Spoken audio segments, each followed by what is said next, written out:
अभी तो इतने तीव्र स्वर में रो रही थी, पता नहीं अचानक से क्या हो गया, एकदम शांत हो गई। ये चमत्कार कैसे हुआ? आकाश में उसने ऐसा क्या देख लिया?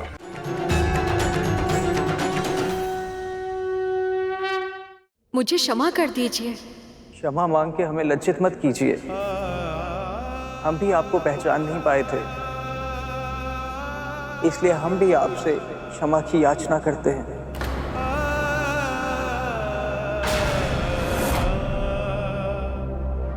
आप तो अपनी माँ की आज्ञा का पालन कर रहे थे, इसलिए आप हमें क्षमा कर दीजिए। यदि हम सब ऐसे ही एक दूसरे से क्षमा मांगते रहे तो सारा समय तो ऐसे ही बीत जाएगा।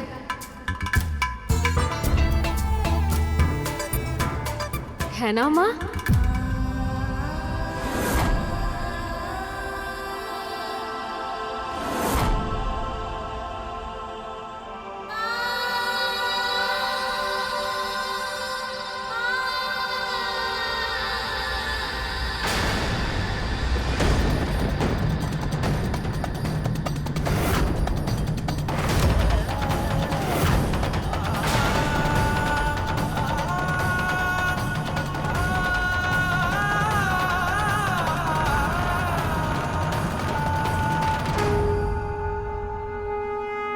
पिताश्री, माँ को क्या हुआ? ये मुझसे बात क्यों नहीं कर रही? मुझसे क्रोधित है क्या?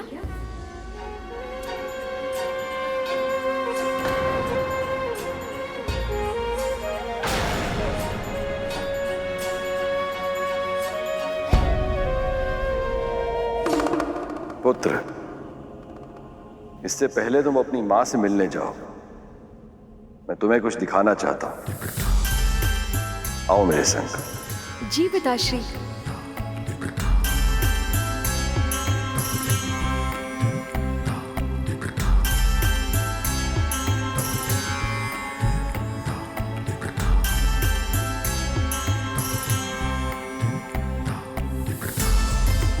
पुत्र,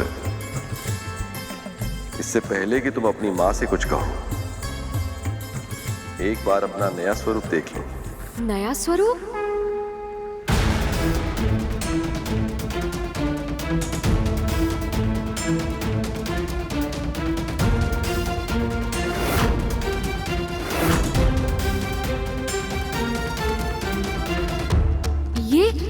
ये मुख?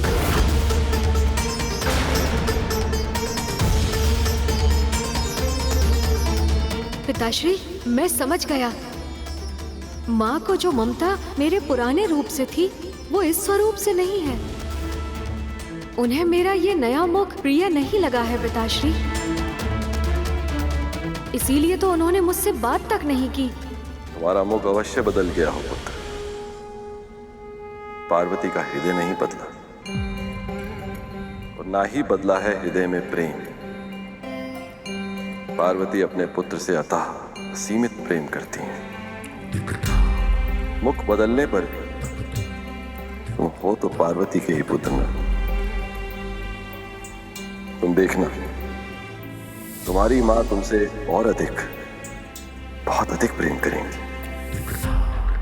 तुम्हारा यह नया स्वरूप उनके हृदय में सदैव के लिए समा जाएगा।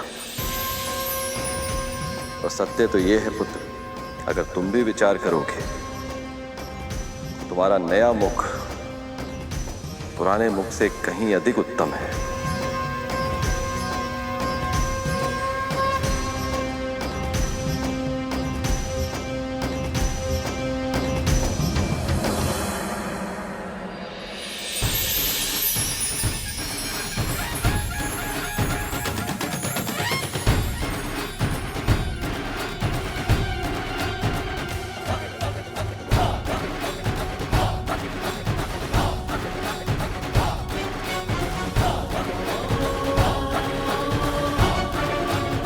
पिताश्री, मैं माँ से मिलने जाऊं? अवश्य।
पुत्र पुत्र।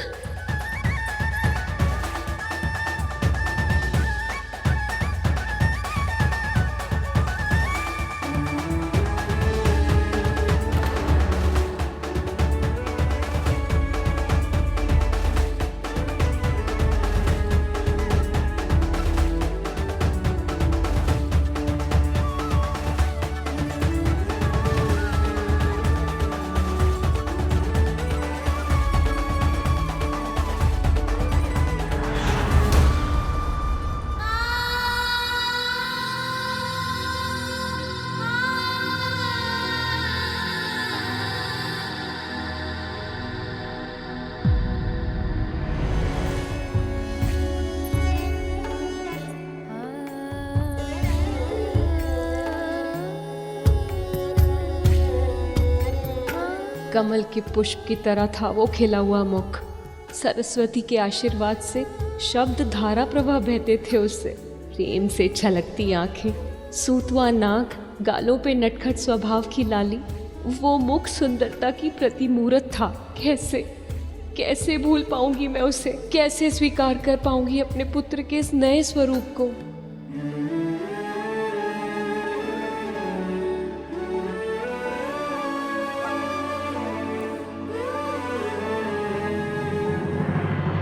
माँ कहाँ है?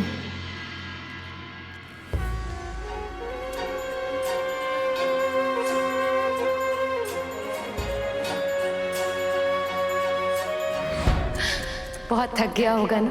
चल तेरा हाथ मुंह धुला के तुझे भोजन करा देती हूँ। माँ तो मुझे बहुत प्यार करती थी।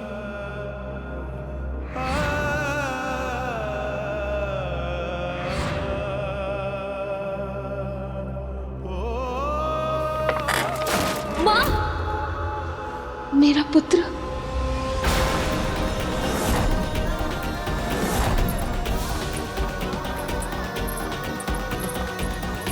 पुत्र, क्या हुआ तुम्हें? लगी तो नहीं पुत्र? पुत्र, क्या हुआ पुत्र? तुझे चोट तो नहीं आई?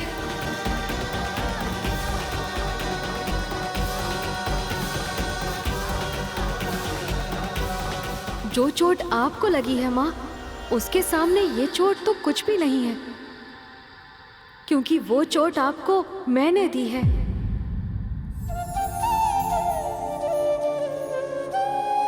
आपने मुझे इतना सुंदर मुख दिया था और अपनी उद्दंडता से मैंने उसे खो दिया।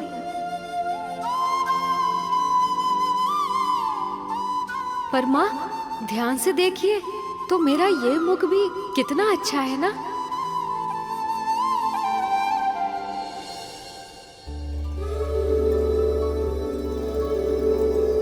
मेरे इस रूप के कान कितने बड़े हैं। ये प्रतीक है अधिक सुनने के। और मेरा मुख देखिए, इस पर सूंड का पहरा है।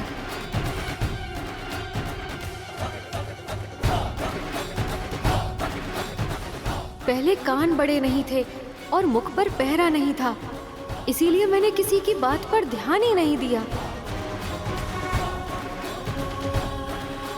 बिना सुने बस बोलता ही चला गया और परिणाम क्या हुआ? पिताश्री और अन्य सभी को अपने साथ युद्ध के लिए विवश कर दिया मैंने और अपना पुराना शीश गवा दिया।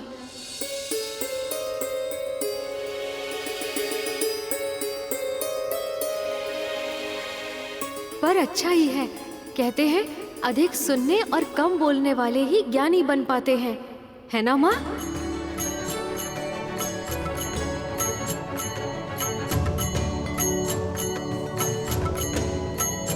और हाँ, जो एकाग्रता और सूक्ष्मता से किसी वस्तु को देखे, वही उसे सही ढंग से समझ पाता है। इसीलिए तो देखिए, मेरी ये नई आंखें सूक्ष्मता और एकाग्रता से देखने में पूरी तरह सक्षम है।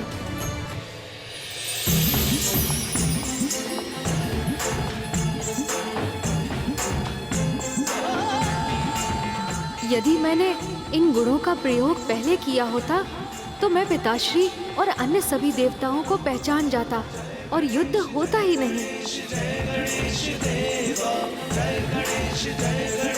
और सबसे अधिक विशेष तो मेरा मस्तक है माँ।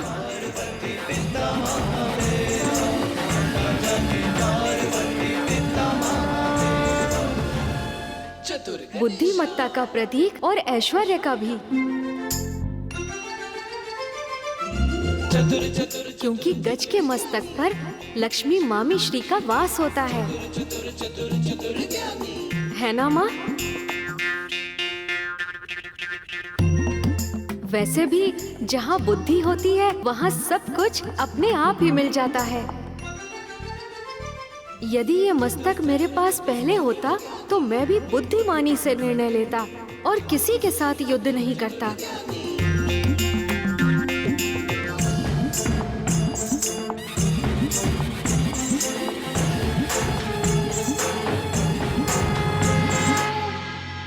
आप तो अब तक मौन है, बोलिए ना माँ, मेरा ये रूप सचमुच अच्छा है ना?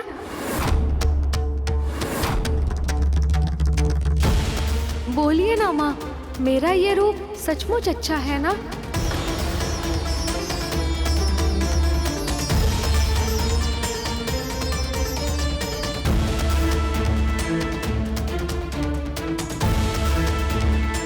मेरा पुत्र। हाँ माँ, मैं आपका ही पुत्र हूँ, आपके हृदय से जन्मा हूँ।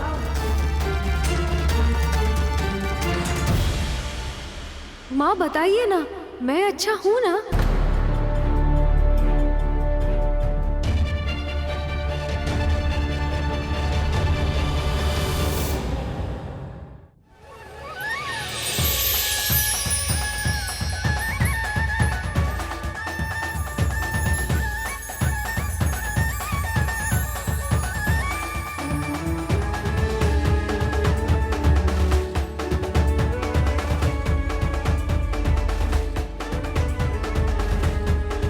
पुत्र,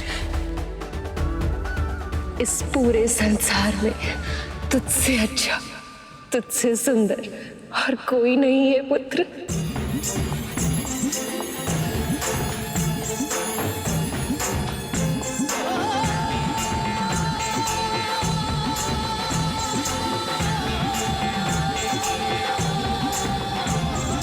जय गणेश जय गणेश जय गणेश देवा, जय गणेश जय गणेश जय गणेश देवा। माता जाकी पार्वती पिता महादेवा, माता जाकी पार्वती पिता महादेवा, माता जाकी पार्वती पिता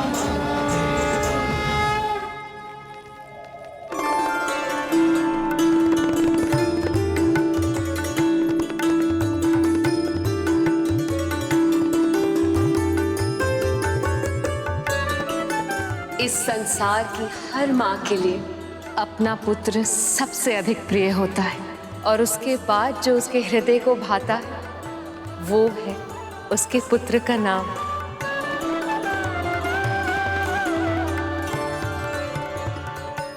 और इसीलिए आज मैं तेरा नामकरण करूंगी। तेरे इस गजमुख के कारण आज से तेरा नाम गजानन होगा। आज से तेरा नाम गजानन होगा। आज से तेरा नाम गजानन होगा। आज से तेरा नाम गजानन होगा। भविष्य में तुम विघ्नहर्ता बनोगे पुत्र। तुम्हारे होने से किसी भी पूजा अनुष्ठान और शुभ कार्य में कभी विघ्न नहीं आएगा।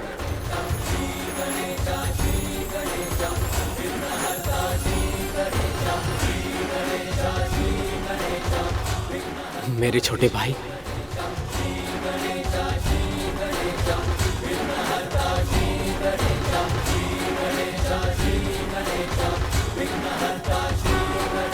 प्रणाम भ्राता।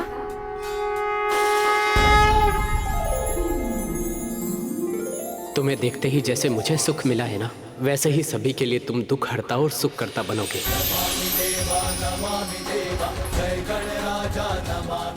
पुत्र, तुम महान कार्य करोगे जिसके कारण न केवल साधारण मनुष्य बल्कि देवता भी तुम्हारी पूजा करेंगे। प्रथम पूज्य बनोगे तुम। हाँ पुत्र, हम सबसे पहले तुम्हारा पूजन होना अनिवार्य होगा। और यही नहीं, मूलाधार चक्र के अधिष्ठाता देव भी तुम ही कहलाओगे।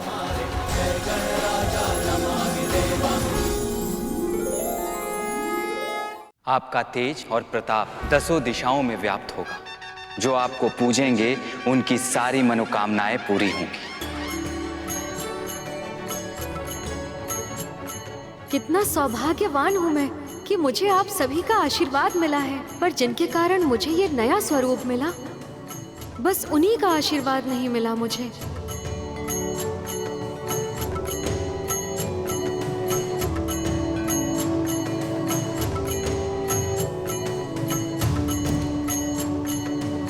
हे शनिदेव, कृपया मेरी प्रार्थना स्वीकार करें।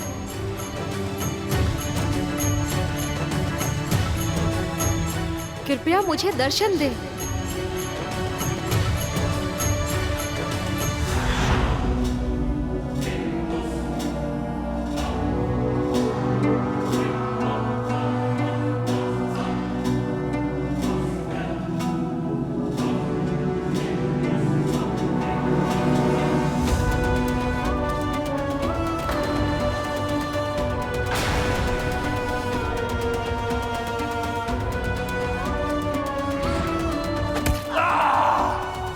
मुझे क्षमा कर दीजिए माँ।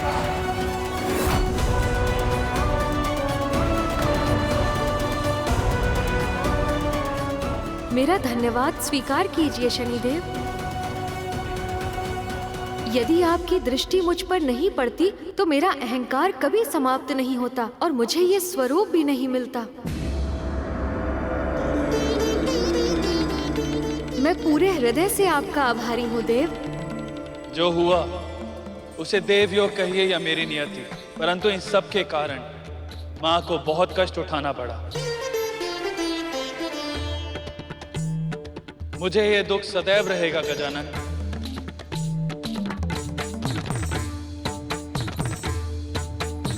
विधि के विधान से हम सब बंधे हैं शनिदेव। आपके पांव पर आघात करके मैंने आपको दंड दिया था। ये दंड अब मैं आपको सौंप रही हूँ शनिदेव। इस दंड के रूप में मेरी शक्ति सदैव आपके साथ रहेगी शनिदेव।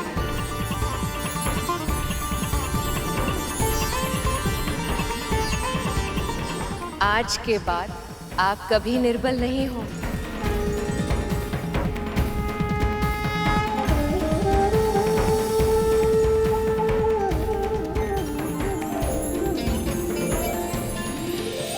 माँ, श्री गणेश विघ्नहर्ता श्री गणेश, श्री गणेश विघ्नहर्ता श्री गणेश, श्री गणेश विघ्नहर्ता श्री गणेश, श्री गणेश विघ्नहर्ता श्री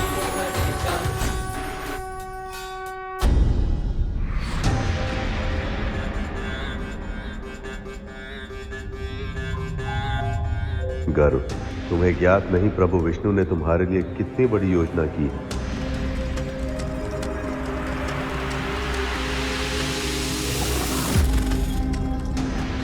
तुम्हारे जीवन की सबसे बड़ी परीक्षा अब आरंभ होगी। जिस दिन गणेश को अपना गजमुख मिला और इनका ये स्वरूप पूर्ण हुआ, वो आज का ही दिन था। भाद्र शुक्ल पक्ष की चतुर्थी। तब से इस दिन सभी देवी देवता कैलाश जाते हैं और पूरे शिव परिवार के साथ भगवान गणेश का जन्मोत्सव मनाते हैं। आज भी वही एकत्रित होंगे सब। नारायण नारायण। नर नारायण के मुख से एक कथा सुनकर अतीत की स्मृति होगी, जैसे सब कुछ ही समय पहले घटा। सच में मामा श्री, उन दोनों ने जितने मनोयोग से ये कथा सुनाई, उतनी ही श्रद्धा से गरुड़, देवी विंता और देवी कद्रू ने ये कथा सुनी। उनके प्रश्नों की जिज्ञासा के कारण मेरे जन्म और इस अवतार की कथा के पीछे का सार भी सभी को सरलता से समझ आ पाया, जिससे इस कथा को सुनने वाले अन्य श्रोताओं का कल्याण भी अवश्य होगा। तुम्हारे जन्मोत्सव पर मनुष्यों के लिए ये कथा बहुत ही उत्तम उपहार है, किंतु अब एक उपहार तुम्हें मुझे भी देना होगा गणेश। आज्ञा दीजिए मामा श्री। तुम्हें मेरा दूत बनना होगा गणेश,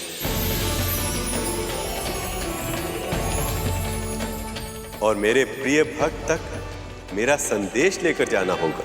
आप जैसा चाहते हैं वैसा ही होगा।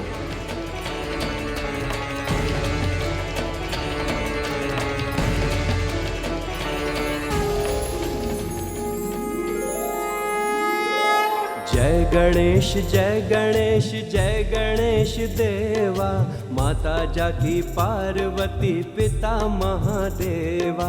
जय गणेश जय गणेश जय गणेश देवा, माता जाकी पार्वती पिता महादेवा। जय गणेश जय गणेश जय गणेश देवा, माता जाकी पार्वती पिता महादेवा।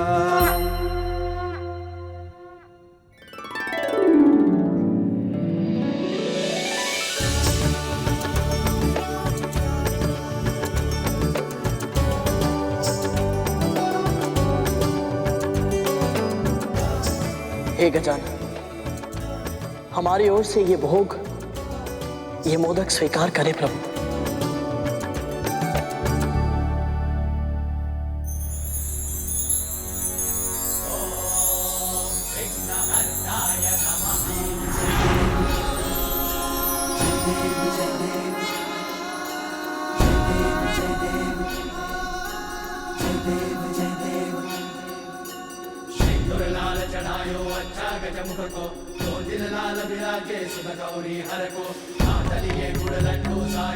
प्रभु,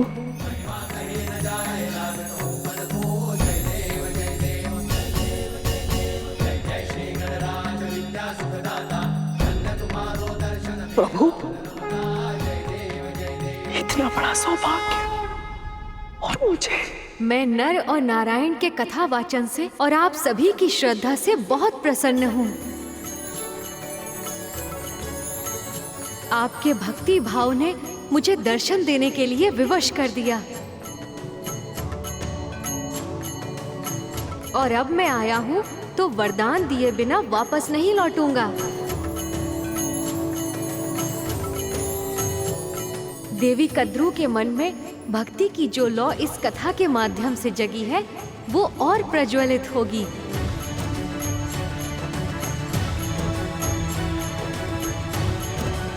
आपका बहुत बहुत धन्यवाद गजानन, बहुत बहुत धन्यवाद।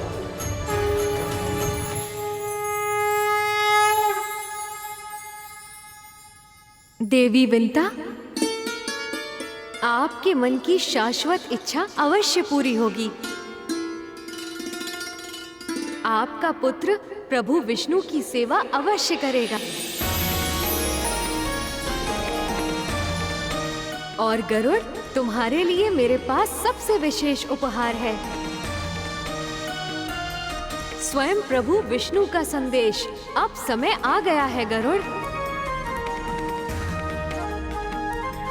नियति ने तुम्हारे लिए जो भूमिका तय की है, तुम्हें उसे निभाना होगा। प्रभु विष्णु के वाहन बनोगे तुम।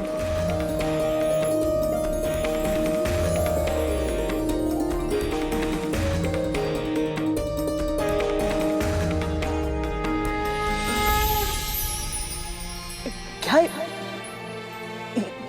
ये सत्य है प्रभु? सत्य है गरुड़। माँ, मैं कैसे ये?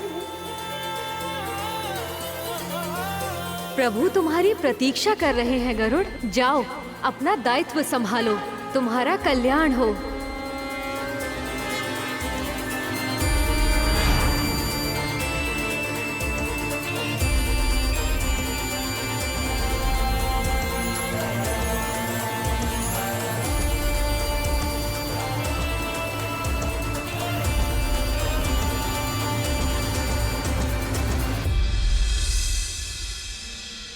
माँ, प्रभु, गरुड़ यहाँ आ रहा है, वो यही रहेगा ना हमारे साथ?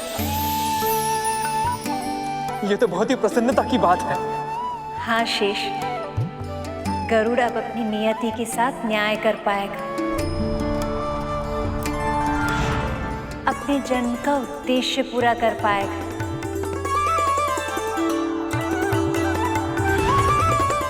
अपने प्रभु का वाहन बन पाएगा। और सत्य कहूं तो मैं ना केवल प्रसन्न हूं बल्कि उत्साहित भी हूं।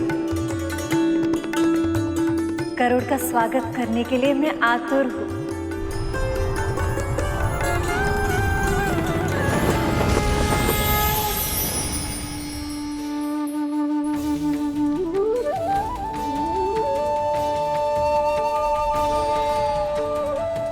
प्रणाम स्वीकार करें प्रभु। प्रणाम माँ।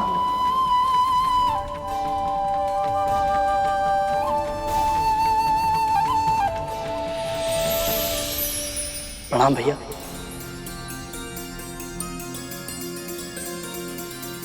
गरुड़, केवल तुम्हारी ही कमी थी।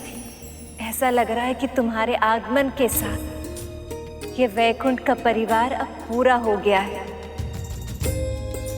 माँ, आपने और प्रभु ने मुझे इस योग्य समझा, ये आपकी कृपा है और मेरी माँ की तपस्या का फल।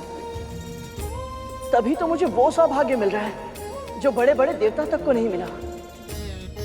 तुम्हें अवसर मिल रहा है गरुड़, इसे सौभाग्य में बदलना अभी शेष है। कर पाओगे? क्या मेरा भार उठा पाओगे तुम? अवश्य उठा लूंगा प्रभु। मैंने तो मंदराचल भी उठा लिया था।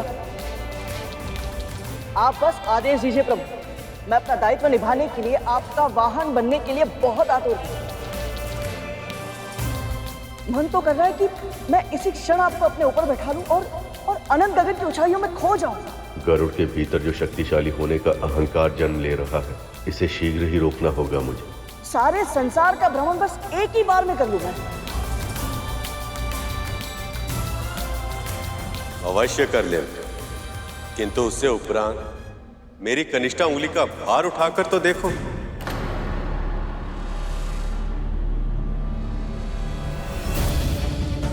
कि कैसी विचित्र मांग रख रहे हैं प्रभु गरुड़ के समक्ष। ऐसा क्यों कह रहे हैं प्रभु? आप सभी को मेरी इस विचित्र मांग का कारण शीघ्र ही ज्ञात हो जाएगा। जब मैंने मंदराचल जैसे विशाल पर्वत को उठा लिया, तो प्रभु की एक उंगली का भार क्यों नहीं उठा पाऊंगा? गरुड़ के अंदर अहंकार आ रहा है।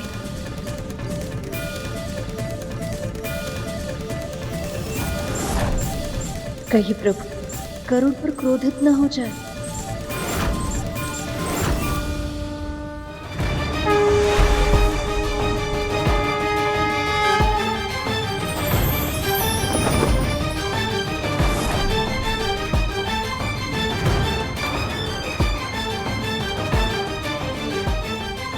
गरुड़ को अभी भी बहुत ज्ञान अर्जित करना शेष है।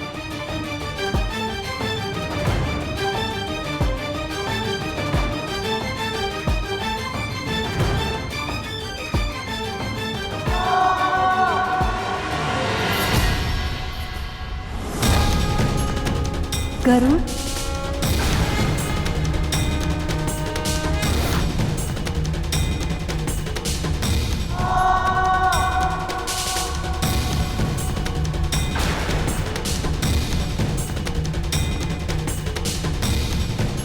प्रभु, ये क्या हो गया?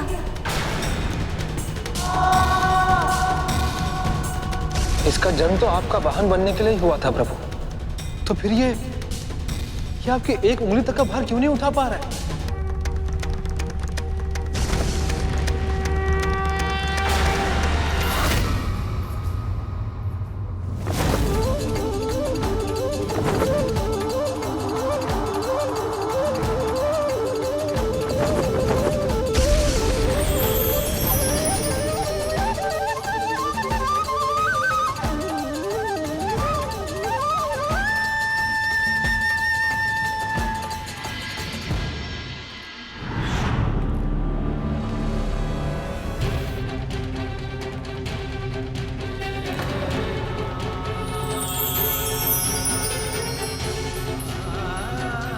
ये क्या हो गया? मैं इतना अशक्त कैसे हो गया? मेरी सारी शक्तियां कहाँ चली गई?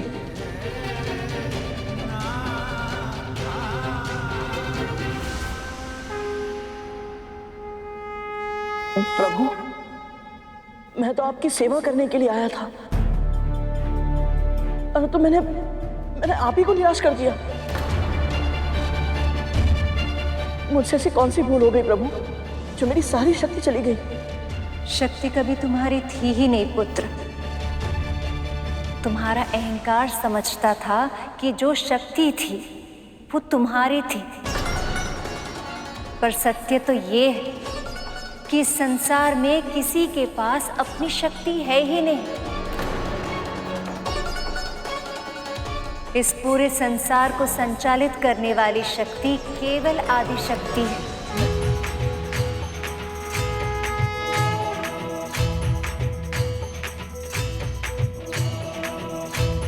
उन पराशक्ति की शक्ति ही हम सब में वास करती है।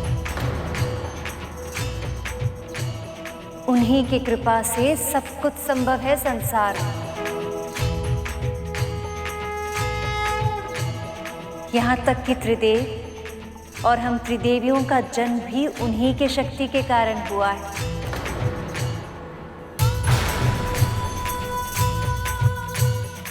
इसका अर्थ यह है कि मुझसे बहुत बड़ी भूल हो गई। माँ, मैं अपनी इस भूल को कैसे सुधारूं?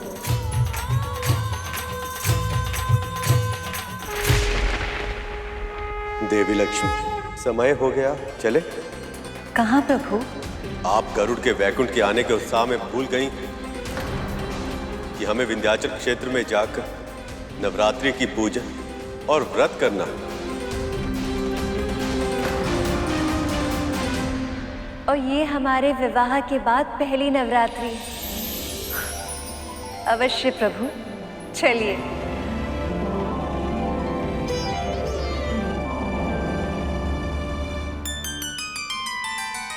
भैया, माँ और प्रभु अचानक विंध्याचल क्यों? गरुड़, माँ और प्रभु हर वर्ष नवरात्रि के समय में विंध्याचल देव के क्षेत्र में जाकर साधारण मनुष्य की तरह व्रत पूजन करते हैं। इस समय भी ये वहीं जा रहे हैं।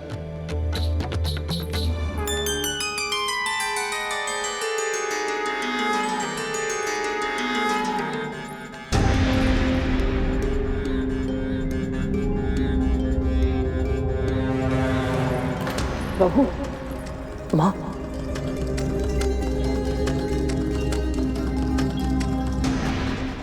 मुझे भी अपने साथ ले चलिए ना। प्रभु, मैं जानता हूँ मुझ में अभी इतनी शक्ति नहीं है कि मैं आपका वाहन बन पाऊँ, परंतु यहाँ मैं आपकी सेवा करने के लिए आया हूँ। प्रभु, मेरी अज्ञानता के लिए मुझे इतना बड़ा दंड मत दीजिए। प्रभु, मुझे भी अपने साथ ले चलिए। माँ,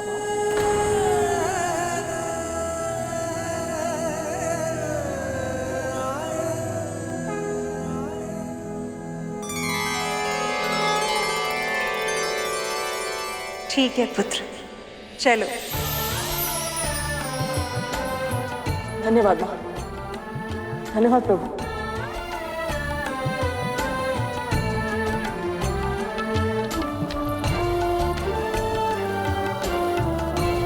ये यात्रा तुम्हारे लिए मंगलमय हो भाई।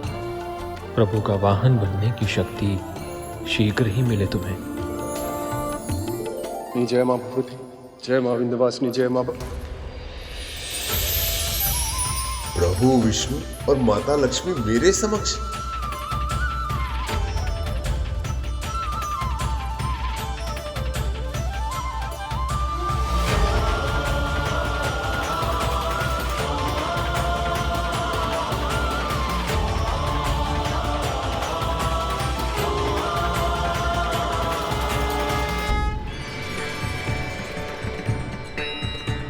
शायद हमारा ही कोई भ्रम रहा।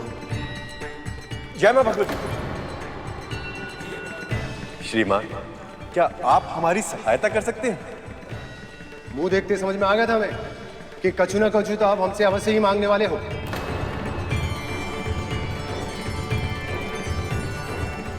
अरे भैया, कौन हो, क्या चाहिए आपको हमसे? जी मेरा नाम पुरुषोत्तम है, ये मेरी पत्नी कांता और ये मेरा शिष्य सुपर्ण। सुपर्ण हो या कुपर्ण, हमें उससे क्या है? देखिए भैया, जो भी काम है हमसे शीघ्र बताइए, हमें वैसे भी घर पहुंचने में विलंब हो गया है। जी हम ना बड़ी लंबी यात्रा पर निकले हैं, कल से नवरात्रि आरंभ हो रही है, इसलिए हमने सोचा कि हम यहीं रुककर नवरात्रि का व्रत पूजन कर लें। यहाँ कहीं अगर रुकने का स्थान मिल जाए तो। नहीं भैया नहीं। उचित मूल्य देंगे हम उसका। अग्रिम धनराशि दीजिएगा।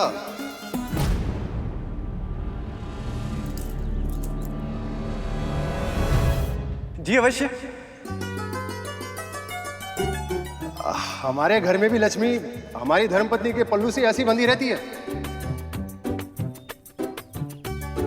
देखिए, हमें इस बारे में अपनी धर्मपत्नी से बात करनी होगी। अगर उनकी सहमति हुई तो हमें कोई आपत्ति नहीं है। पूछते हैं ना, कौन रहेगा कौन नहीं, इसका निर्णय तो घर की स्त्री ही करती है। जी जी बिल्कुल, वैसे हमारे घर के भी सभी निर्णय ना यही लेती हैं। घर घर की यही कहानी है भैया। विंध्याचल गिरजापुर में आपका स्वागत है मां भगवती की कृपा से। आइए आइए। ये व्यक्ति बहुत ही विचित्र है, प्रभु ने इसे ही क्यों चुना?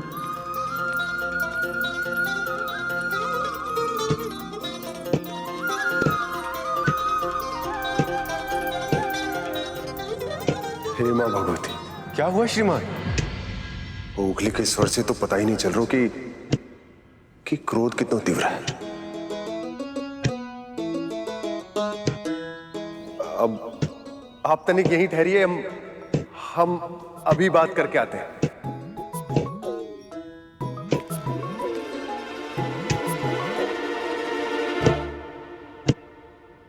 ना समय लगता है स्नान करने में, कब से भोजन बनाकर प्रतीक्षा कर रहे हैं।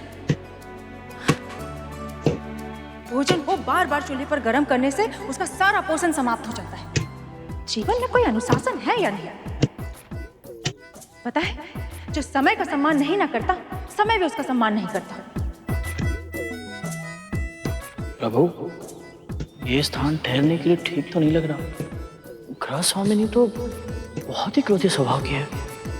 कभी कभी क्रोध में भी प्रेम छुपा आता है सुपर्ण।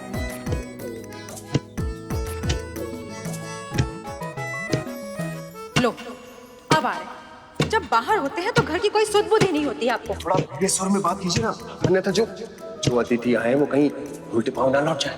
अतिथि पुनः 3 लोग हैं और लंबी यात्रा के लिए निकले हैं। यहाँ रुककर कुछ दिन के लिए पूजा पाठ करना चाहते हैं। मूल्य भी तो दे रहे हैं। यदि आप कहें तो उन्हें यहाँ ठहराना।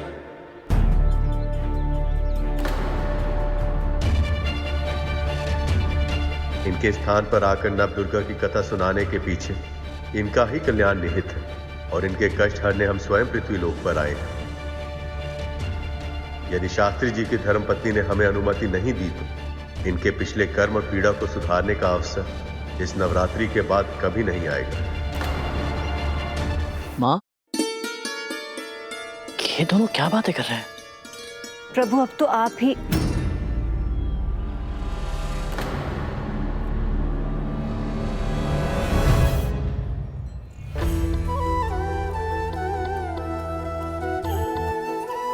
प्रभु गौ माता में छिपी मां शक्ति के रूप को निहार रहे हैं।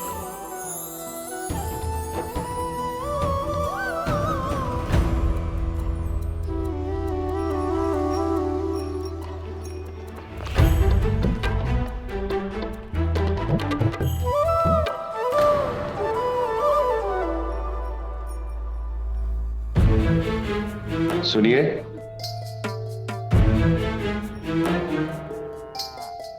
बहुत ही कठिनाई हुई है भैया, परंतु मान गई। पर स्वच्छता का ध्यान रखना होगा। घर बिखरा हुआ या अस्वच्छ नहीं होना चाहिए। वाह प्रभु, क्या लीला है आपकी। भक्त स्वयं माता लक्ष्मी से कह रहा है कि घर अस्वच्छ नहीं होना चाहिए। वो बूझते हैं ना, यदि घर में अस्वच्छता हो तो घर की लक्ष्मी द्वार से ही लौट जाती है, भगवती की कृपा से।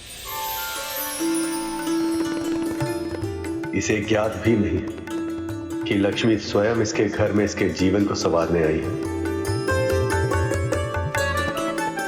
जी मैं जानता हूं। और आप चिंता बिल्कुल भी मत कीजिए, मेरे होते हुए लक्ष्मी को आपके घर से नहीं जाने दूंगी।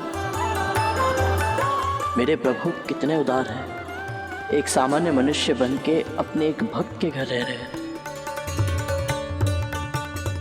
ये विनम्रता, ये उदारता मेरे लिए कितना बड़ा ज्ञान है। और घर में कोई तोड़फोड़ नहीं होनी चाहिए। अगर किसी प्रकार की कोई क्षति या हानि हुई तो समझ गया।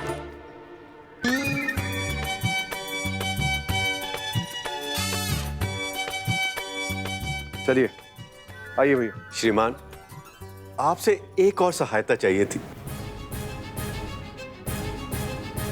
हाट से सामान लाने के लिए यदि आपकी बैलगाड़ी मिल जाती तो।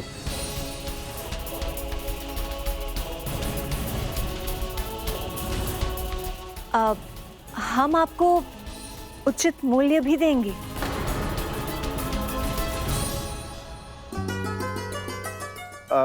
हाँ, अगर मूल्य देंगे तो, परंतु तीव्र गति से भगाने के लिए हमारे बैलों पर चाबुक इस्तेमाल नहीं कीजिएगा आप। जी आप बिल्कुल निश्चिंत रहें।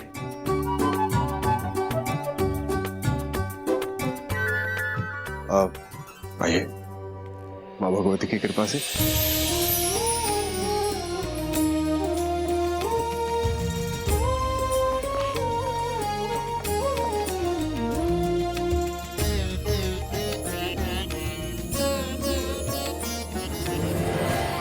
ये स्थान तो कितने समय से बंद था, लेकिन फिर भी कितना स्वच्छ है ना प्रभु। जी देवी। प्रभु, माँ, आप दोनों विश्राम कर लीजिए, मैं कुछ भोजन के लिए ले आता हूँ। उसका समय नहीं है गरुड़, अभी हमें हाट जाकर व्रत का सामान भी लेकर आना। आप मुझे बता दीजिए प्रभु, मैं ले आता हूँ। नहीं गरुड़, व्रत का सामान लेने हम स्वयं जाएंगे। श्री माता के पूजन से संबंधित सभी कार्य स्वयं करने से ही पूरा पुण्य मिलता है। चलें देवी।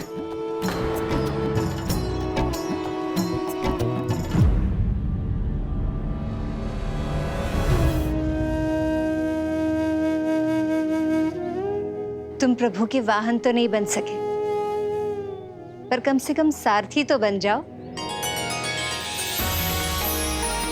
मैं यदि आज वाहन होता तो प्रभु की सहायता कर पाता, परंतु अपनी शक्ति पर अहंकार करने के कारण मैंने अवसर खो दिया।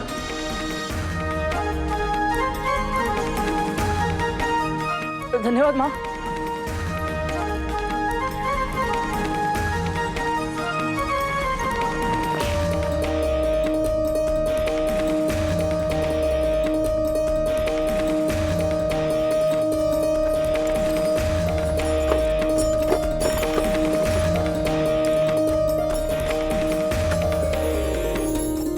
नश्वर होने के बाद भी कितनी सुंदर है ये सृष्टि और यहाँ के प्राणी।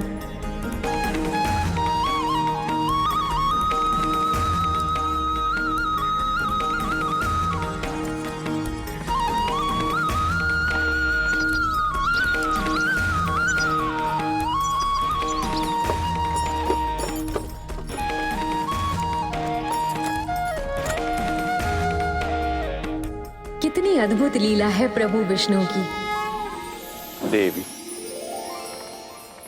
कितना मनमोहक दृश्य है ना। सत्य प्रभु, सभी 14 भुवनों में से इस पृथ्वी लोक की और पंच तत्वों से निर्मित देहधारी उनकी प्राणियों की तो छटा ही निराली है। गरुड़, रुको।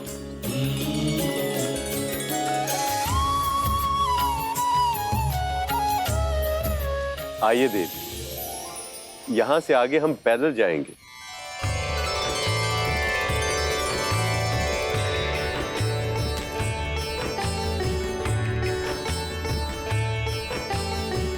मामा श्री को मनुष्यों की तरह रहने में अत्यधिक आनंद आ रहा है।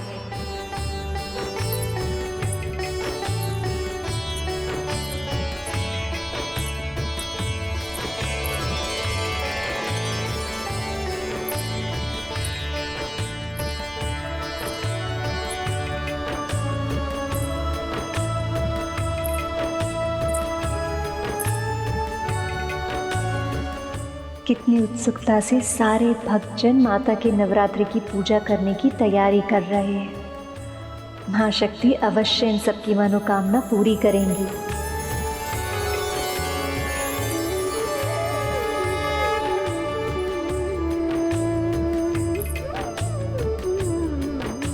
मनुष्यों की सद्भावना और भक्ति ही है जो मुझे इसका संचालन करने के लिए और प्रेरित करती है।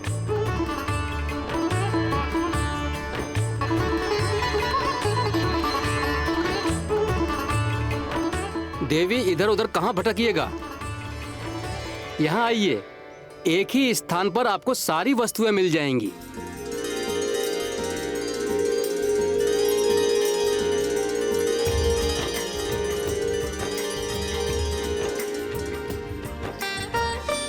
रोली, सुपारी, हल्दी, पान, दीप, शंख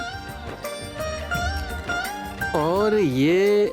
अरे व्यापारी जी, पहले मूल्य तो तय कर लेते हैं। क्षमा कीजिए देवी जी, पूजा जैसे शुभ कार्यों में तोल मोल करना अच्छा नहीं होता। और हम आपसे भैया जी से अधिक मूल्य थोड़े ना ले लेंगे, है ना भैया जी? बस 4 मुद्राएं देवी जी दे दीजिए। व्यापारी जी, कुछ तो कम कीजिए ना, 3 मुद्राएं पर्याप्त है। वह मनुष्य बनते गृहिणी जैसा व्यवहार करने लगी। क्षमा कीजिएगा देवी जी, पर जिन वस्तुओं से भगवती जी की सेवा हो उनके मूल्यों में तर्क वितर्क ये अच्छा नहीं लगता ना। जो स्वयं में समस्त संसार की श्री है, वो कुछ मुद्राओं के लिए तोल मोल क्यों कर रही है? यही तो स्त्री स्वभाव है गरुड़, बचत करने में इन्हें आनंद आता है, समझे? श्रीमान जी, यदि आप इन्हें 1 मुद्रा की छूट देंगे ना, तो देवी लक्ष्मी आपको 10 गुना अधिक देंगी।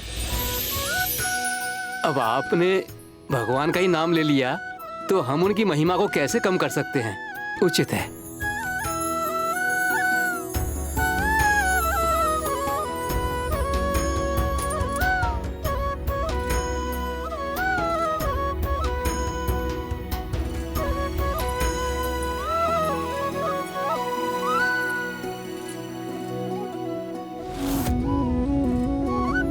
श्रीमान जी, तनिक ये जलेबी चखाइए।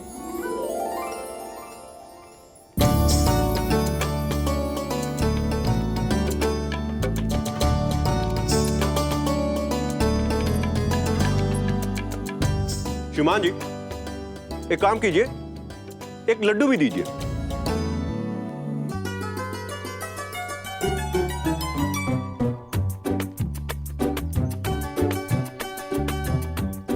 इतने सारे पकवान देखकर तो मामा श्री के मुंह में पानी आ रहा होगा, क्योंकि इतना दूर होकर भी मुझसे नहीं रहा जा रहा। श्रीमान जी, जरा एक पेठा भी दे दीजिए।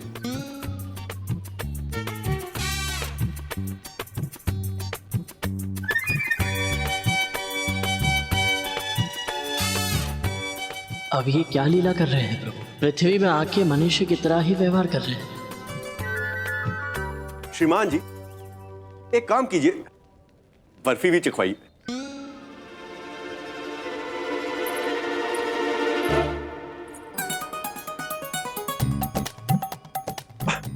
आप रहने दीजिए, एक काम कीजिए, इस सबको ना बांध के दे दीजिए।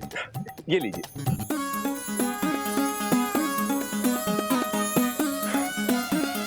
दीजिए।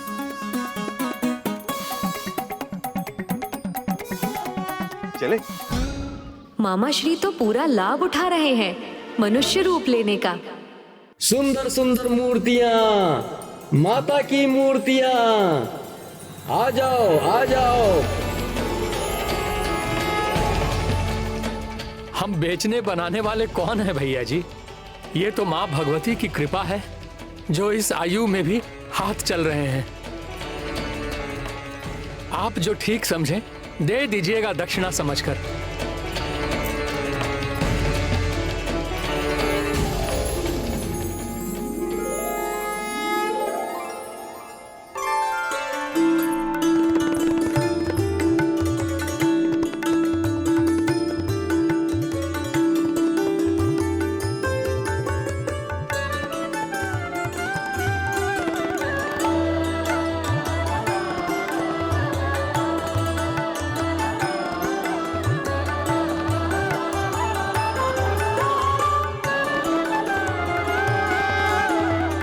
बाबा जी हमें ये वाली दे दीजिए। जी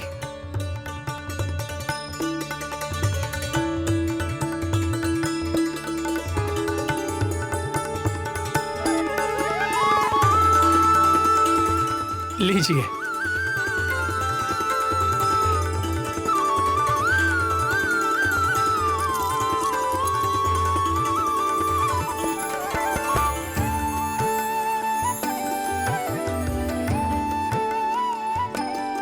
सच में भगवान को केवल भाव से ही जीता जा सकता है।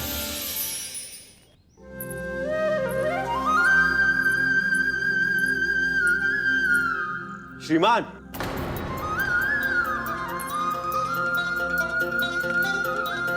प्रभु हम पूजा की तैयारियां करते। अवश्य।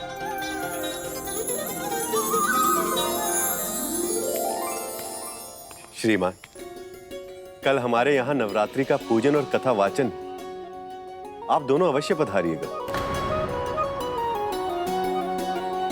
श्रीमान, हमारी धर्मपत्नी को अन्य लोगों से मिलना थोड़ा कम प्रिय है।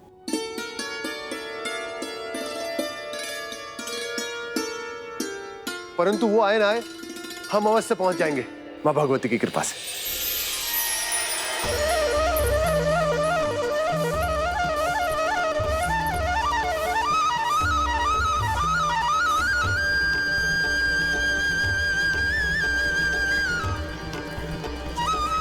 भगवान विष्णु और माता लक्ष्मी को मनुष्य की तरह रहने में अत्यधिक आनंद आ रहा है। प्रभु कितनी अद्भुत लीला है उनकी।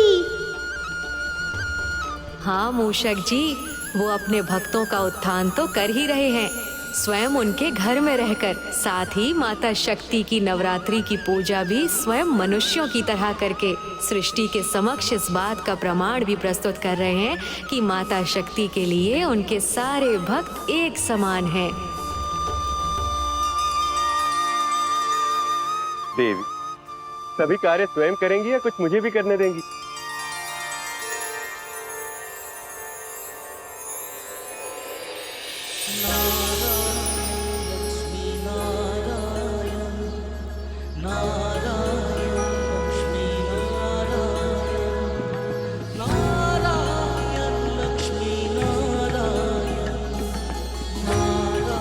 प्रभु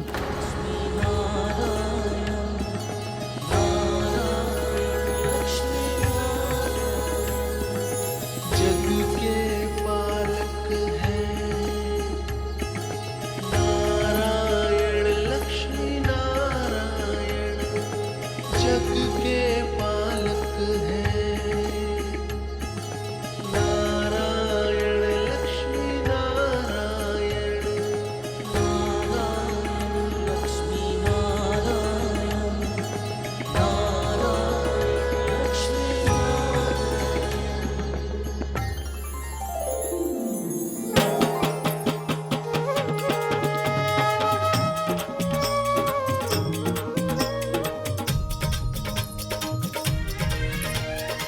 कल की प्रतीक्षा करना कितना कठिन हो रहा है ना देवी? हाँ प्रभु, मेरी मन की भी ना यही दशा है। पर प्रभु, वैसे वो कल दिन का प्रथम प्रहर आरंभ होने के समय पक्का आ जाएंगे ना? देवी हर वर्ष आती है ना, तो इस वर्ष भी अवश्य आएंगी। हाँ प्रभु, पर मैं ना उनके दर्शन की प्रतीक्षा ही नहीं कर पा रही हूँ।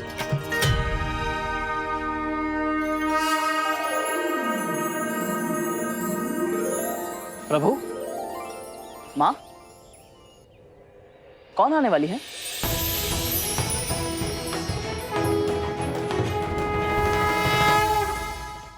गरुड़ को ज्ञात नहीं है कि अभी कितने चमत्कारी दृश्य के साक्षी बनने वाले हैं हम सब।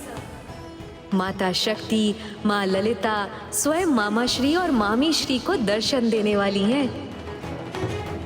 कल स्वयं देख लेना।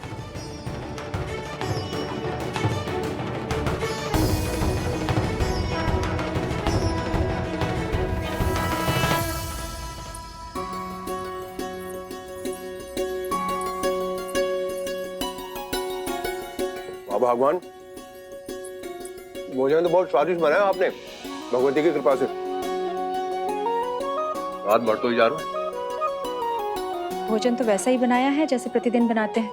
हम देख रहे हैं जब से ये अतिथि घर आए हैं आप कुछ अधिक प्रसन्न रहने लगे हैं। वो क्या है ना भगवान, वो लोग कल से व्रत और कथा प्रारंभ कर रहे हैं। तो क्या है ना, हम सोच रहे थे कि हम भी वहां जाकर कथा का सार क्यों नहीं ले लेते, भगवती की कृपा से। आपको जाना है आप जाइए, कथा सुनिए, पूजन कीजिए। हम नहीं जाएंगे।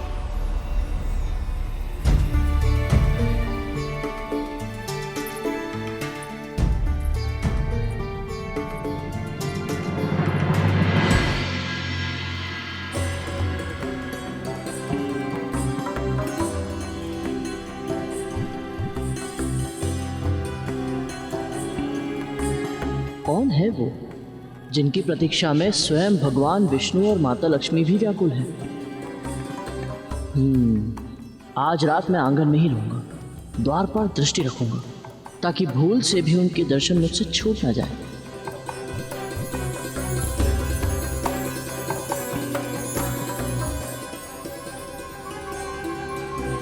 कब आएंगी वो? हर वर्ष की भांति उनके दर्शन को मन तो बहुत ललाहित है।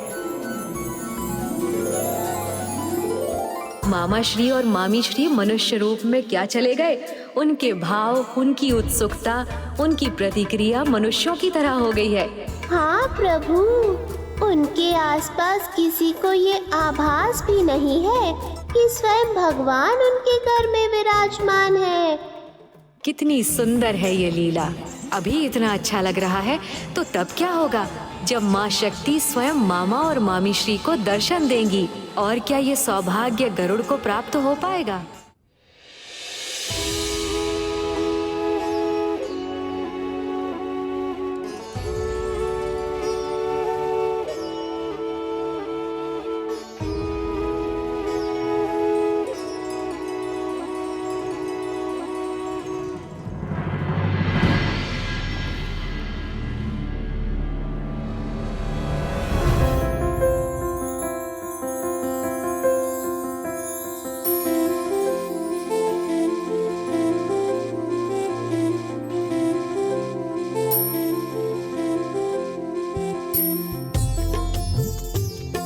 माँ और प्रभु इतनी शीघ्र तैयार हो गए?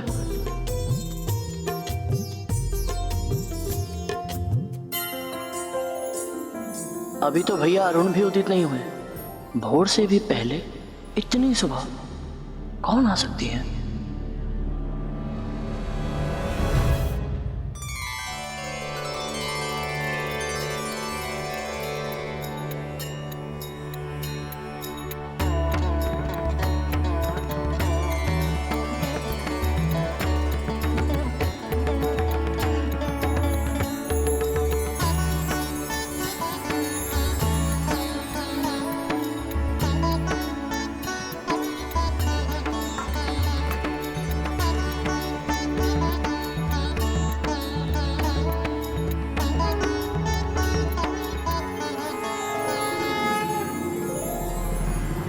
ये दीपक की लौ स्वतः ही कैसे बढ़ती जा रही है? कैसी लीला है ये?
सिंधूरारुण विग्रहा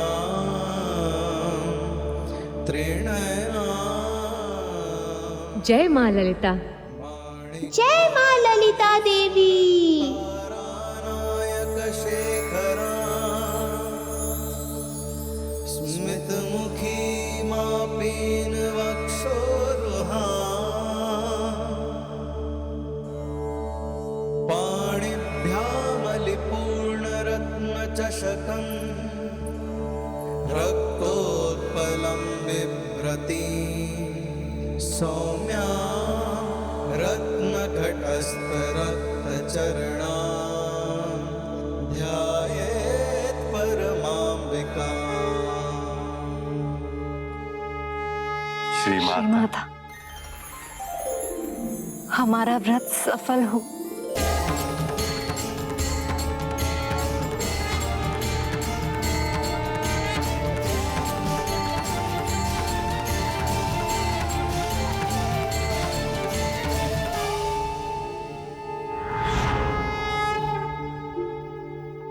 गरुड़,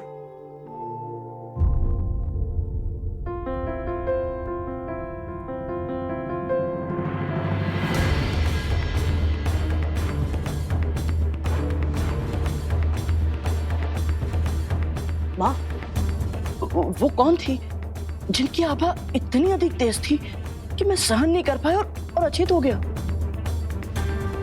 वो आदि शक्ति, पराशक्ति श्री माता ललिता हैं गरुड़।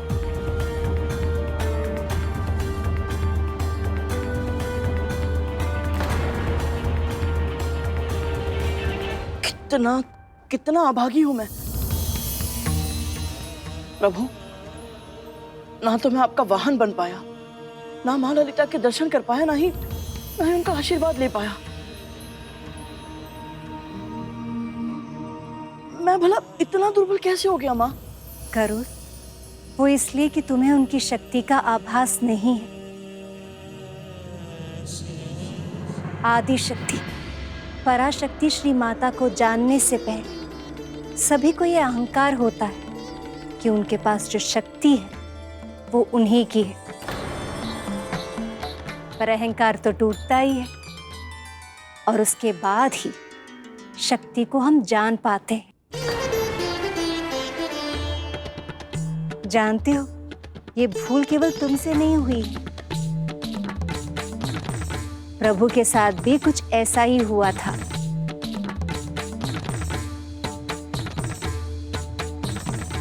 प्रभु विष्णु और अहंकार, जो स्वयं सृष्टि के पालन करता है, उन्हें कैसे माता की शक्ति का ज्ञान नहीं था? इस कथा के बारे में तो मुझे भी ज्ञात नहीं है। प्रभु, ये कैसे? सृष्टि के आरंभ में केवल और केवल पराशक्ति ही थी, जो निर्गुण, उनका ना कोई आदि ना ही कोई अंत। उन पराशक्ति से उत्पन्न हुए महादेव और उन्हीं से उत्पन्न हुआ मैं, अर्थात विष्णु।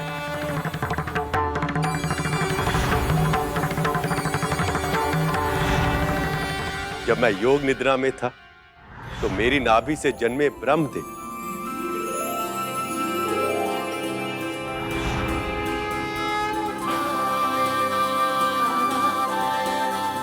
और फिर भी कई युगों तक मेरी निद्रा भंग नहीं हुई। इसलिए ब्रह्मदेव को यह ज्ञान ही नहीं हुआ कि वो कौन है, उनके जीवन का उद्देश्य क्या है। और कुछ समय के बाद मेरे कानों की मैल से मधु और कैटब नाम के असुरों का जन्म हुआ।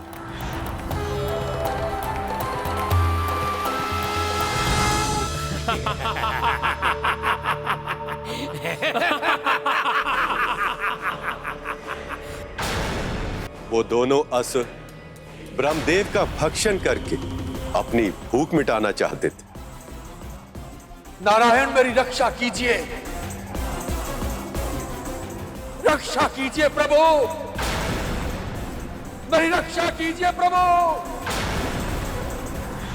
ब्रह्मदेव के आह्वान से मेरी निद्रा टूटी और मैं अपनी शक्ति के अहंकार में उन दोनों असुरों से युद्ध करने लगा।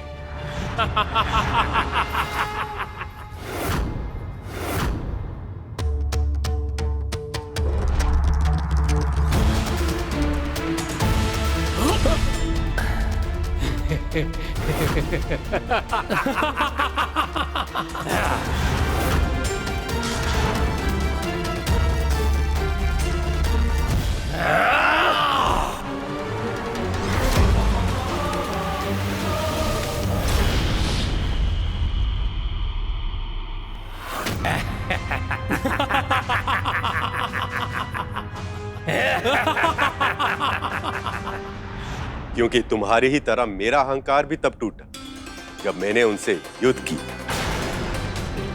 क्योंकि जब पूरे प्रयास के बाद भी मैं उन्हें पराजित नहीं कर पाया, तब मुझे उस शक्ति का आभास हुआ जिसे हम सबका जन्म हुआ,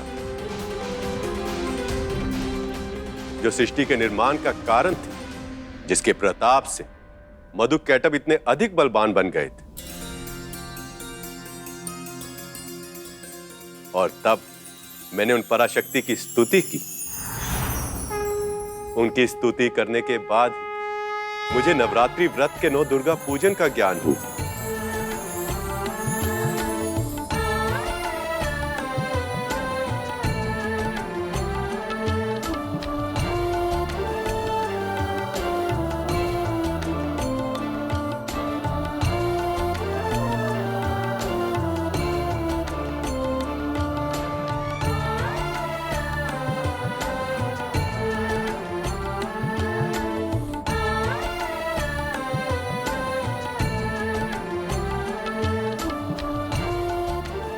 और उस पूजन के बाद ही मुझे उस आदि शक्ति पराशक्ति का आशीर्वाद प्राप्त हुआ।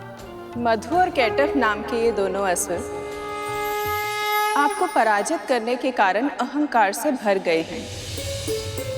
यदि आप इनके अहंकार का प्रयोग इन्हीं को पराजित करने में करें तो आपको सफलता अवश्य मिलेगी।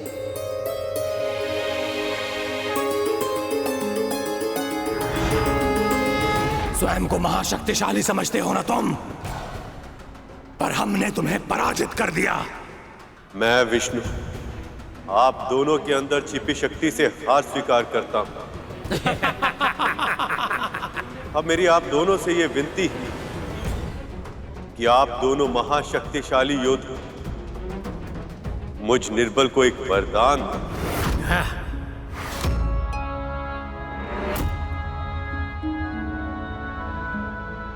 हमें स्वीकार है। मांगो, क्या मांगते हो? आप दोनों की पराजय।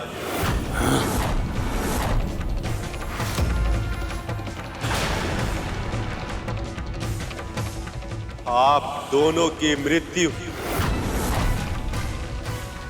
मेरे हाथों से हो। हमारे वरदान का प्रयोग हमारे ही विरुद्ध कर लिया तुमने।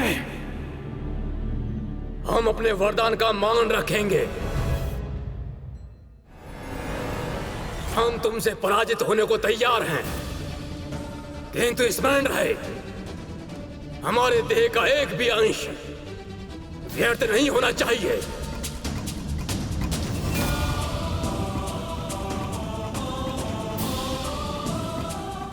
मुझे स्वीकार।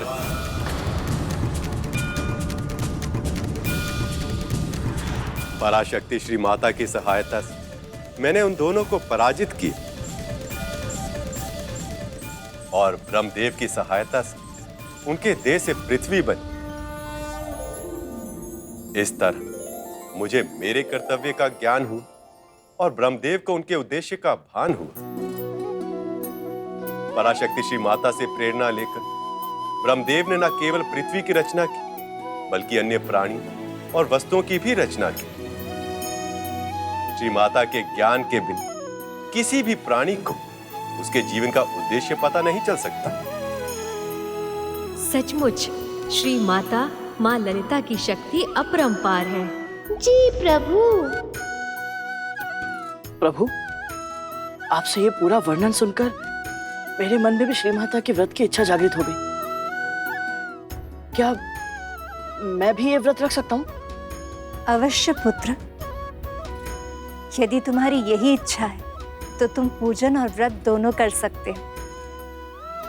वैसे भी मनुष्य रूप में किए गए व्रत का फल तो कोटि गुना अधिक होता है। धन्यवाद प्रभु। धन्यवाद माँ। समझ गया प्रभु। मनुष्य रूप में व्रत का फल अधिक मिलता है, इसलिए प्रभु विष्णु और माता लक्ष्मी मनुष्य रूप में व्रत कर रहे हैं। मेरे मामा श्री की लीला है, इतनी सरलता से समझ में नहीं आएगी। इस व्रत और इस कथा के पीछे अवश्य ही कोई विशेष उद्देश्य छिपा है। देखते जाइए मूषक जी। कितना आनंद आता माता की कथा सुनने में, उनकी पूजा में सम्मिलित होने में।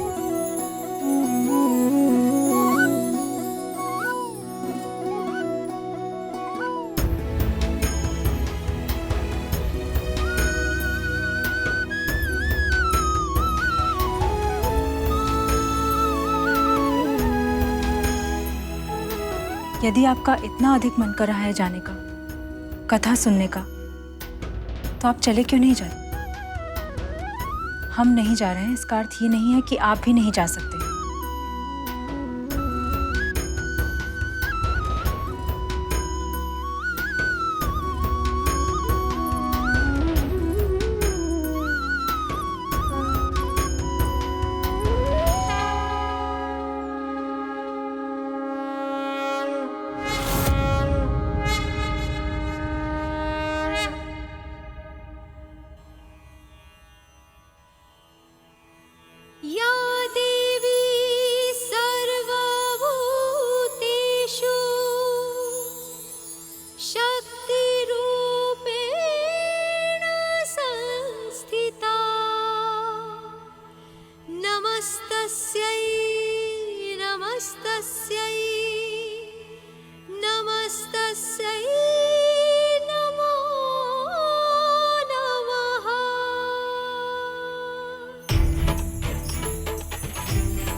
नमो नमो पराशक्ति मां, नमो नमो महाशक्ति मां, नमो नमो पराशक्ति मां, नमो नमो महाशक्ति मां, खड्गधारिणी। कितना सुंदर दृश्य है ये। स्वयं प्रभु विष्णु और माता लक्ष्मी आरती कर रहे हैं माता शक्ति की। नमो नमो पराशक्ति मां, नमो नमो महाशक्ति मां, नमो नमो पराशक्ति मां।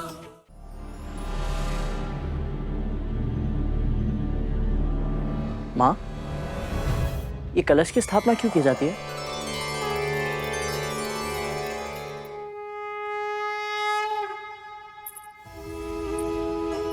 करुण, कहते हैं कि कलश में सभी देवी देवताओं का वास होता है। एक तरह से पराशक्ति श्री माता की पूर्णता का प्रतीक है ये। और वो मिट्टी में उगने वाली जौ प्रकृति की प्रतीक है।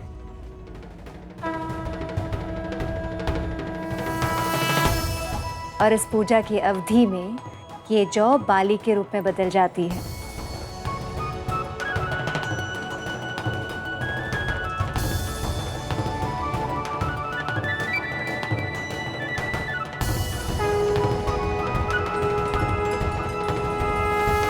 जय माँ विंध्यवासिनी, जय माँ भगवती। जय माँ भगवती। पधारी। श्रीमान, आपकी धर्मपत्नी नहीं है? जी, वो तनिक व्यस्त थी। अच्छा ही हुआ श्रीमान कि आप आ गए। मेरी पत्नी नौ दुर्गा की बहुत सुंदर कथा सुनाती। मैं तो जितनी भी बार सुन लूं, मुझे कम ही लगता है। आइए। हाँ जी।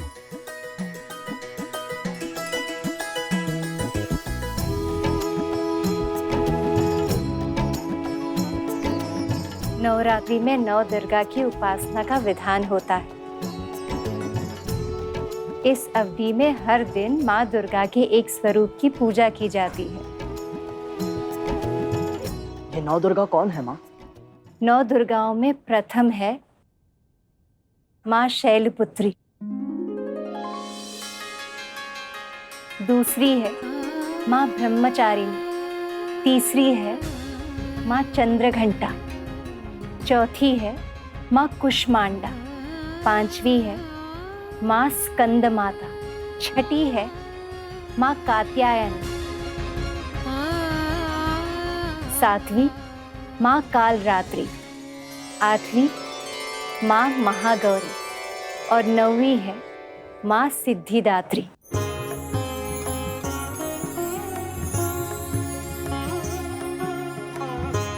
ये सभी स्त्रियों की 9 अवस्थाओं की प्रतीक है, पर इनका विवरण तो तुम्हें कथा सुनने के बाद ही पता चलेगा सुपर्ण। आज प्रथम दिवस है, हम माँ शैलपुत्री की पूजा करेंगे।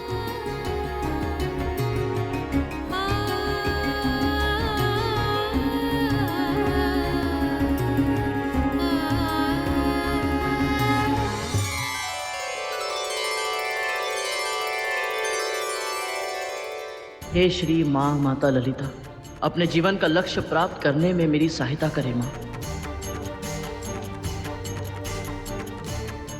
हे माँ ललिता, मेरी पत्नी को भी सद्बुद्धि दीजिए माँ, ताकि वो भी आके आपकी कथा सुने और उस पर भी आपकी कृपा हो।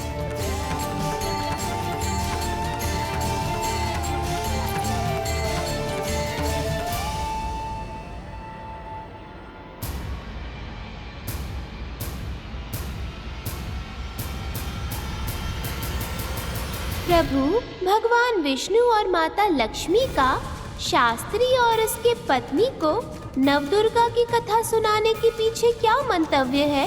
देखते जाइए मूषक जी, मामा श्री अपने भक्तों के लिए कुछ भी बिना कारण नहीं करते। पराशक्ति श्री माता के आशीर्वाद से जब ब्रह्मदेव ने इस संसार की रचना शुरू की तो उन्होंने अपने मानसिक संतानों को जन्म तो दिया, किंतु उनके समुचित विकास के लिए मैथुन की आवश्यकता थी। ब्रह्मदेव की प्रार्थना पर शक्ति शिव से अलग हो गई और निराकार होकर इस संसार में समा गई।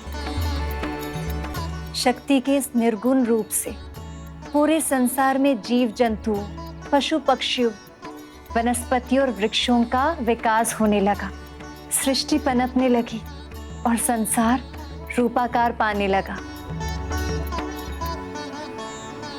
पर शिव तो शक्ति के लिए पूरी तरह निष्क्रिय हो गए थे। ध्यान में, अपने तप में वो पूरी तरह लीन हो गए। पर संसार को शिव से ही वो ज्ञान मिलता है जिससे उत्तम व्यवस्था स्थापित हो सकती थी। ऐसी व्यवस्था जिसमें वेद, न्याय, साहित्य, व्याकरण, कला, संगीत, ज्योतिष, ऐसी सभी विद्याओं का ज्ञान प्राणी मात्र को होता। और ये ज्ञान महादेव शिव सक्रिय होने के बाद ही दे सकते थे। पर शिव को सक्रिय करने की शक्ति केवल और केवल आदि शक्ति के पास ही थी।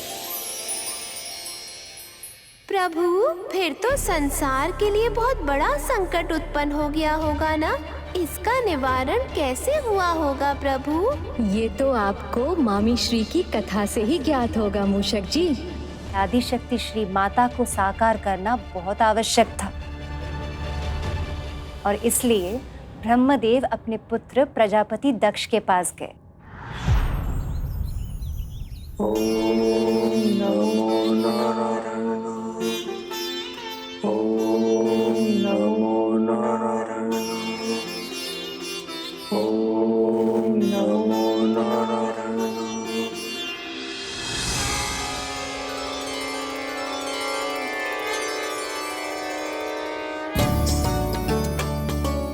प्रणाम पिताजी। प्रणाम पिताजी। कल्याण हो, सृष्टि का विस्तार हो, जीवन फले फूले, इसके लिए संसार को शक्ति की आवश्यकता है। इसलिए आप दोनों आदि शक्ति की आराधना कीजिए और उन्हें प्रसन्न करके उनसे अपनी पुत्री के रूप में जन्म लेने का वरदान प्राप्त कीजिए।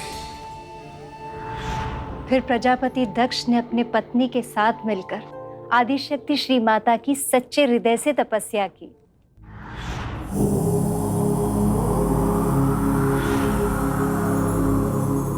आप दोनों की तपस्या सफल हुई।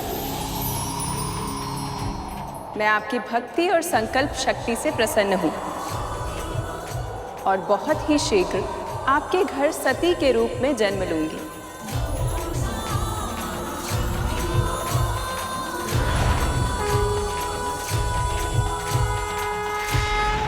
और कुछ माह बाद आदिशक्ति ने मनुष्य रूप में जन्म लिया। अरे मेरी प्रिय पुत्री, इसे मैं सबसे योग्य पुत्री बनाऊंगा।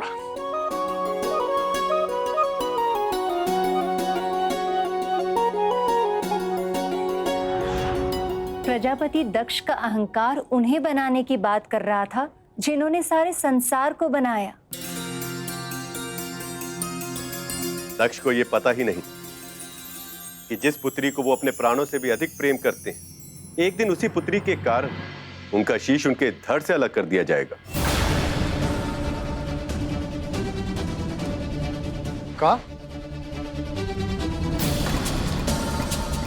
काहे? मुझे तो आश्चर्य होता है प्रभु कि जिस पुत्री के लिए प्रजापति दक्ष और उनकी पत्नी ने इतनी तपस्या की, जिसने गोद में आते ही उनके हृदय को प्रसन्नता से भर दिया, उसी के कारण उनके पिता को इतना कठोर दंड मिला। आश्चर्य की बात तो है, परंतु संतान और माँ बाबा का संबंध ही कुछ ऐसा है। माँ भगवती की कृपा से जो सबसे अधिक सुख देता है ना भैया, कभी कभी सबसे अधिक दुख भी उसी से मिलता है।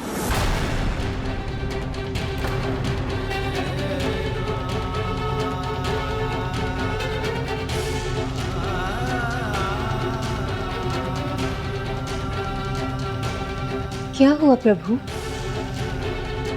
क्या छुपा है आपके इस संकेत के पीछे?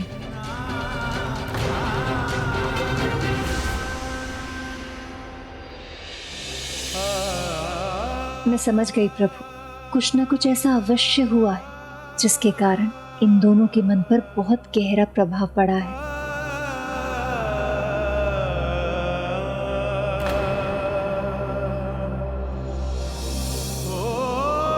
कभी कभी भगवान हमारी इच्छा पूरी नहीं करते, केवल इसलिए क्योंकि भगवान हमें वो देना चाहते हैं जिसकी हमें बहुत आवश्यकता है, पर हमें आभास नहीं होता। पर हैं तो हम मानव ही, न पर्याप्त धैर्य रख पाते हैं और ना ही इतना विश्वास दिल के भीतर जगा पाते हैं कि हम भगवान की लीला समझ सकें।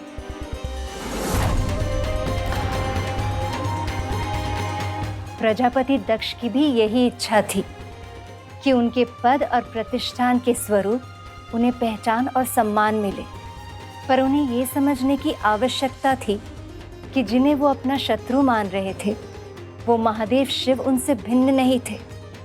इस संसार में हर आत्मा शिव का ही अंश है और मुक्ति के बाद उन्हीं में लीन भी हो जाती है। दक्ष के मन में महादेव के लिए जितनी घृणा थी और सती के मन में उनके लिए कितना प्रेम था, ये तो सती के नामकरण के दिन ही प्रकट हो गया था। प्रभु श्री नारायण, पिता ब्रह्मदेव, यहाँ पधारने के लिए आपका बहुत बहुत धन्यवाद। कल्याण।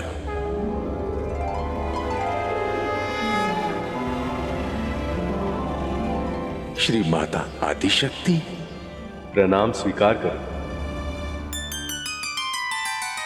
प्रजापति, अभी तक महादेव का आगमन नहीं हुआ। बिना आमंत्रण के आगमन कैसे होगा प्रभु?